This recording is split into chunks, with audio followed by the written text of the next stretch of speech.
Welcome to the Cash Flow Guys podcast.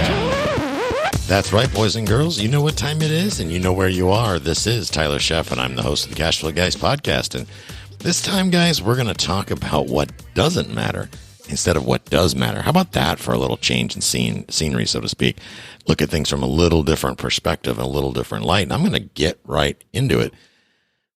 I hear that the market has been what it is, right? People talk about the market's hot, everything's overpriced, yada, yada, yada. In the bottom of the market, people were saying everything was overpriced. When there was blood in the streets, everybody was saying things were overpriced. And when they were basically giving property away as compared to what they're doing with it these days, people were still complaining about price. And what happens with guys is, especially if you're investing in any sort of real estate, if you get all hung up on price, and I'm talking about the asking price, not your price. I get that you need to have your price. You have to get it at a certain deal so that it can cash flow. And I understand all that completely, of course. But the old saying goes, we don't judge a book by its cover, right? So let's talk about, I don't know, something that's $100,000, right? That's our favorite thing. $100,000 mobile home. And you're probably thinking, well, if you're listening to me from Palm Beach, Florida, you're probably thinking $100,000 for a mobile home sounds kind of cheap because everything in Palm Beach is crazy expensive, right? Florida Keys, I would question it. I would think it's some sort of a gimmick. If you told me somebody was selling a mobile home down here for $100,000, I'd be like, well, I'm willing to bet that the lot is rented or it's a complete piece of garbage. Because if it's on its own dirt, it's going to bring $300,000 all day long, $200,000, $300,000, $400,000, $1 million. I've seen $1 million trailers down here, guys. It's a thing. I kid you not. I hear this a lot down here. A lot of folks, well, this is beautiful. One of the reasons why I have very little, if no competition down here in Key West from a buying perspective is that everybody rolls into Key West or looks it up on Zillow or whatnot, and they go, good gravy. Everything's expensive. Everything's overpriced. But nobody seems to want to ask, how much income does it generate? Because in the end of the day, guys, the advertised price of a property has no value to you whatsoever outside of a very loose guideline. Now, I get that we're in the hottest market, or depending on where you are, you're in the hottest market ever. I totally understand it. Florida Keys has been on fire just like a lot of other places in the country. But that doesn't mean you have to overpay for a property. It doesn't mean you have to go with asking price. It doesn't mean any of that. What it means is that somebody, probably if it's a real estate broker, decided to, told the seller what it's worth. And I got news for you. Real estate agents, brokers, whatever, are not experts at pricing property. Okay. They're not.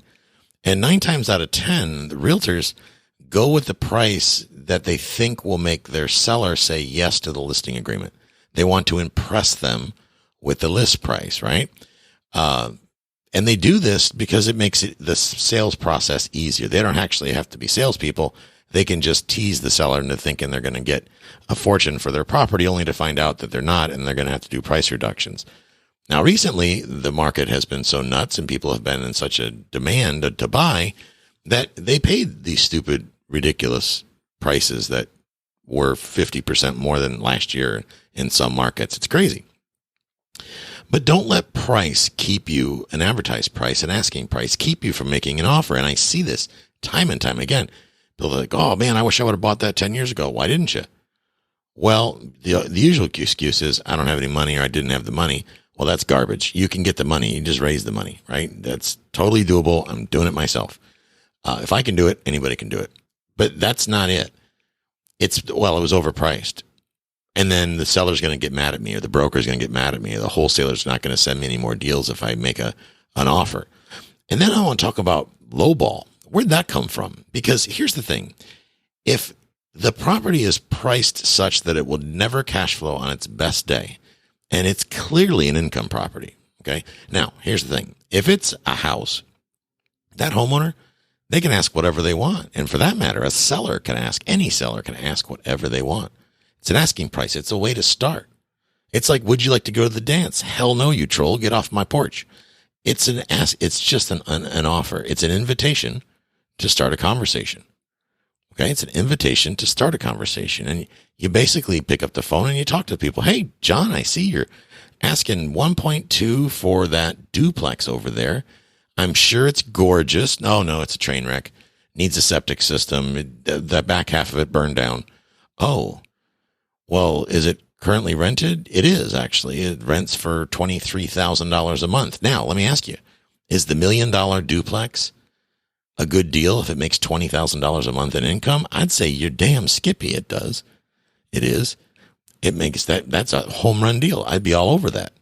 So you got to dig deeper, guys. That's one thing. That's kind of like making a buy decision based purely on cap rate or some sort of a hurdle rate or some sort of rule that Bigger Pockets came up with, like the 1% rule or the 1.5% rule.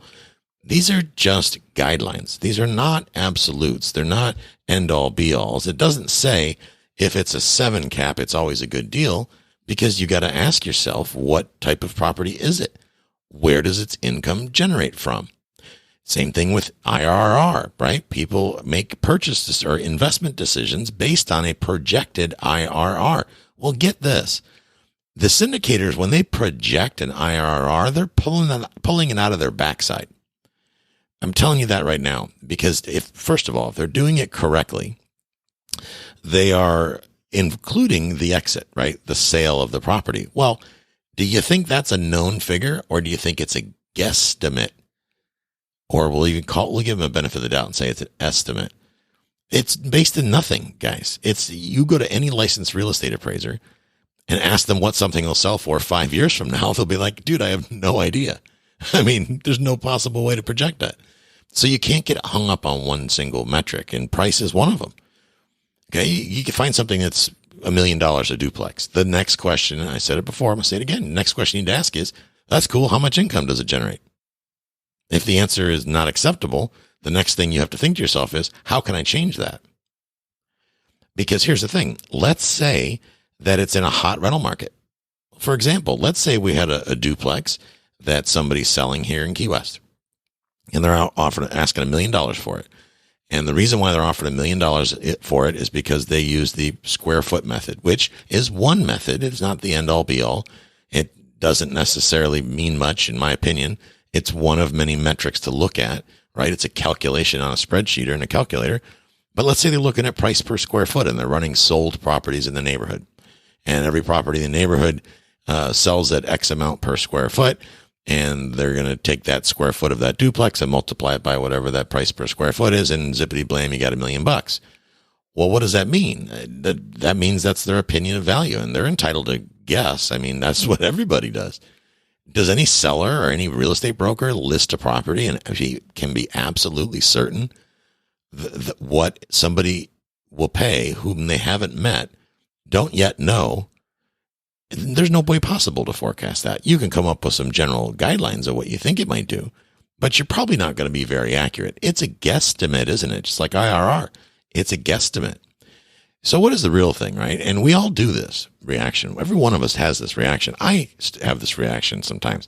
I fight the urge. I am getting better. I fight the urge, but you get a wholesaler mail, right? Wholesaler sends you an email. I get them all the time. And you laugh at the ARV guesstimate and the repair cost estimates. Well, of course they're guessing. The wholesalers don't have any experience usually in valuing property. They're not licensed appraisers. That's like taking the opinion of value from a realtor. Realtors have no clue how to value properly the proper way. They don't have an appraisal license. They're not an expert at pricing properties. Now, if they're a salesman and then a marketer, they have a good idea of what someone will pay for a 3-bedroom, 2-bath house in Aurora, Illinois, if you're in the market, because they can look at sold data and come up with a reasonable hypothesis, or we'll call it a guess, a reasonable guess where and what price point it should fall. And generally they'll mark that up a little bit. They'll turn on the marketing monster and see what happens. Agents that are really good at marketing are the ones that get top dollar for listings. Okay. That's just the bottom line. Agents that are terrible at marketing or don't do any marketing at all, well, every property sells eventually. They usually don't do as well for their sellers. Yeah, I laugh when people say, oh, I want to go with the neighborhood agent. Why? The neighborhood agent is a moron. They don't know anything about marketing. They don't have a world-class copywriter on their team. They don't have top-line photographers. They don't have all these team members, these tools to get you top dollar. I've had people say, well, I'm going to hire so-and-so, a commercial broker, because he only charges 2%. Right, but he's only going to get you $1 million for that building when it's worth 3.3. The math doesn't add up. Well, the worst thing is that an agent will let a seller list a property too high, and it sits there and they don't do anything about it because people like us look at these numbers and we start going, nah, forget it. We don't want to upset the seller. We don't want to upset the broker. We don't want the wholesaler to take us off their email list. I assure you that's not going to happen. Okay.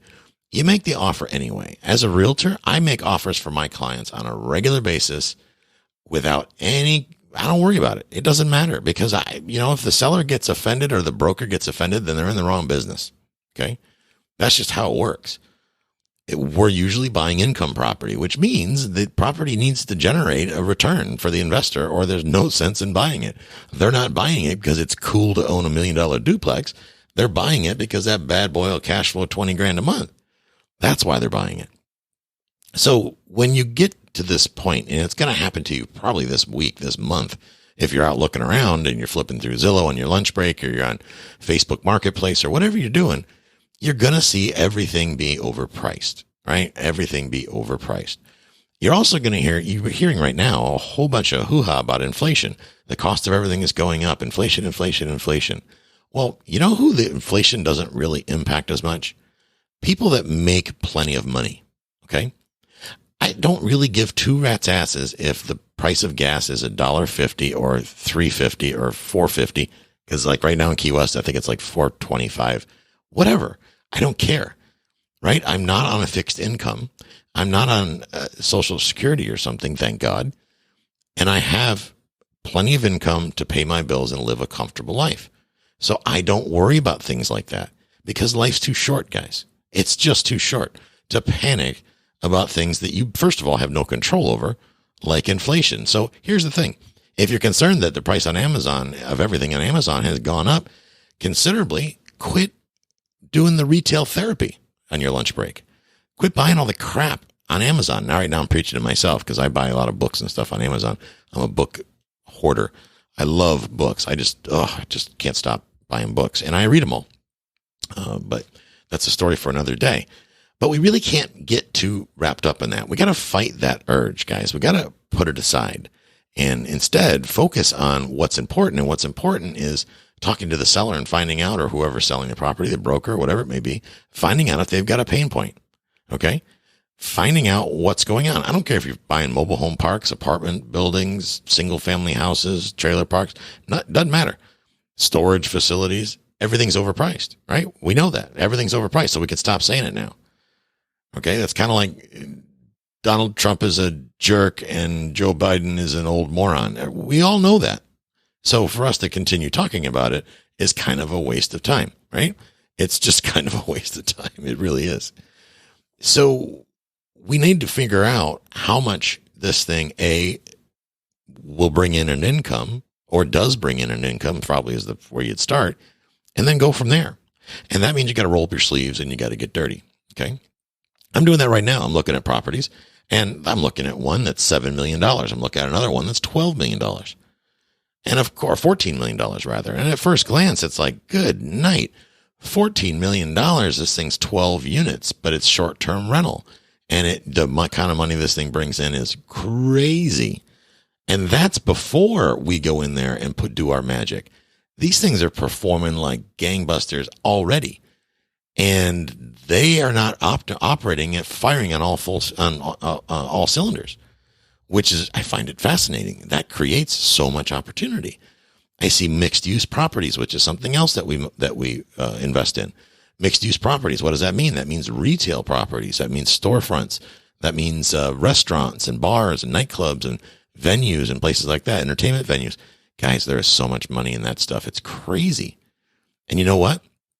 They usually price them based on the kind of income they generate. And you also know what? There's always room for improvement because at some future period, that lease is going to come up for renewal. And the last thing a business owner wants to do, if they don't have to, is move, especially if they're a retail location or a restaurant, because people get used to where they are. And they don't want to have to keep advertising that they've moved again. You think about it this way. Back in the day, it was a real challenge to move because you didn't have email. You had regular mail and you had your mail forwarded and whatever. But imagine if you had to move and there was no mail forwarding. Well, you wouldn't be moving as much, would you? I know people that move every 6 months or a year. Frankly, that's pretty common down here in Key West because investors are selling off their rental properties, turning them into houses and short-term rentals. So people have to move a lot.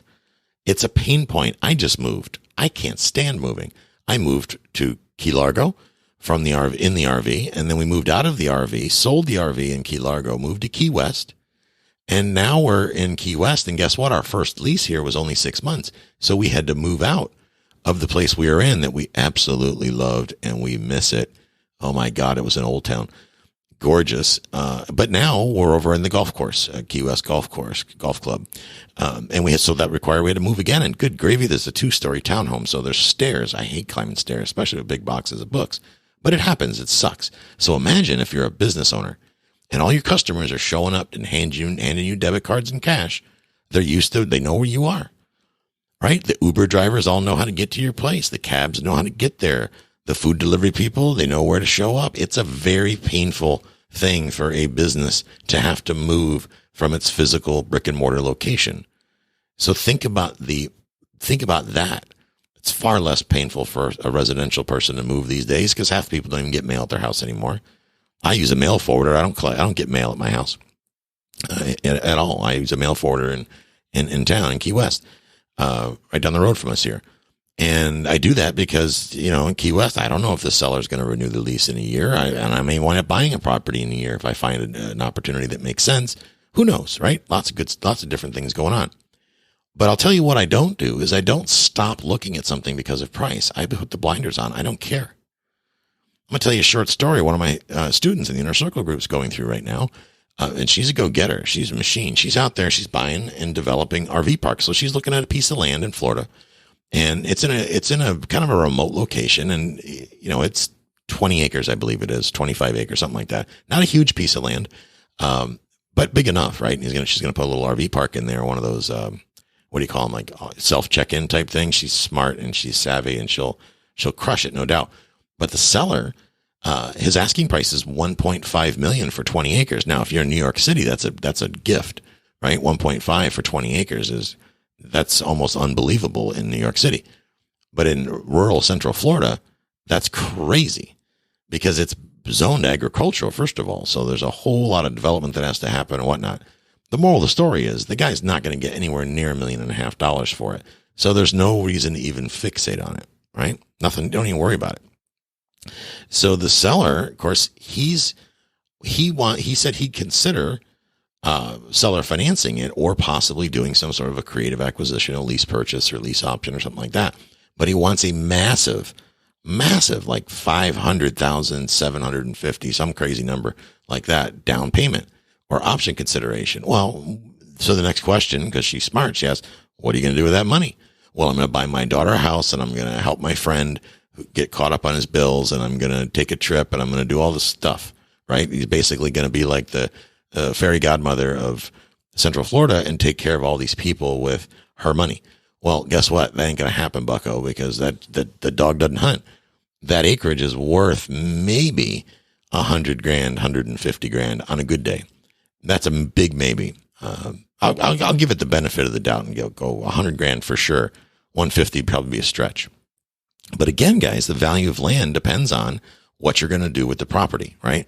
If you're going to make it an amusement park or put Trump Tower there, it's going to be worth a lot more money than if you're going to make it into a garbage dump, right? A garbage dump isn't going to command as much money, of course, than the government would probably be buying it. And they would overpay because that's what they do. But that's a whole other story for a different day also. The moral of the story, guys, is, we just have to look past that and we got to go out and start having conversations with these people, even though, yes, they're crazy. Yes, it's overpriced, yada, yada, yada. Be not concerned with that. Don't worry about that. Look past that, grow past that. And when you do, you're going to do more deals. You're going to get more deals under contract. You're going to have more conversations, and you're going to raise more money. And when you raise more money, guess what you can do? You can do more deals. Speaking of which, if you ever considered investing in paradise, then you need to go to keywestcashflow.com here in a couple weeks. I'm going to have a new website out. It's not up yet. It's going to be out here in just a couple weeks. But the new website will have all the information about what we're doing here in Key West, and we're pretty excited about it. We'd love to get on the phone and talk to you guys about it. If you're an accredited investor, you need to get on my phone list. You got comments, you want to drop us a line, you can always email me at info@cashflowguys.com. And guys, I hope you found some value in this episode. I hope you go out there and you make cash flow happen. This concludes today's episode. You don't have to wait till the next episode to learn to earn.